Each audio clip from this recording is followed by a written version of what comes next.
when you look at the Browns, obviously they got to figure out quarterback. The names of the veterans, not great relative to free agency. We'll assume Kirk Cousins will be able to force his way into being a free agent because he has the no trade. When you look at the guys that are available, Wentz, Cousin, Fields, Wilson, Darnold, Daniel Jones, do any of them make a lot of sense for the Browns? And assuming they go back to the Kevin Stefanski under center play action, that kind of offense, which it appears they're going to. Yeah, I mean, obviously cost is a big factor there.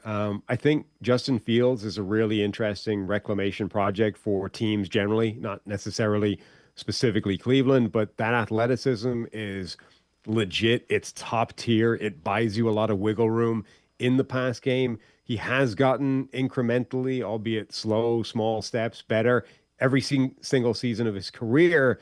And he has the arm to make all the throws. His biggest issue has been trusting his eyes and just putting the ball in the air and giving his receivers chance to make plays. And I think that gets simplified a little bit in systems like Stefanski's, where it's much more prescribed. Generally speaking, it's sort of dialed up and it's just verify, drop back, scan, verify, put the ball in the air.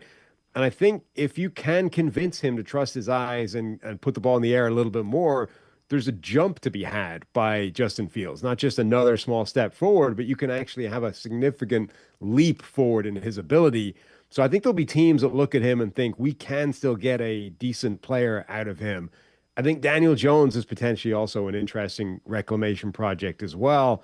A guy, again, who has pretty good athleticism, a good arm, has shown reasonable play in his past. And then again, kind of lost confidence, lost his ability to put the ball in the air, and the big plays dried up. But again, if Stefanski thinks he can rebuild that, we've already seen there's a capable starter within Daniel Jones and somebody that could be a good short or medium term option until the salary cap situation gets easier for them to manage.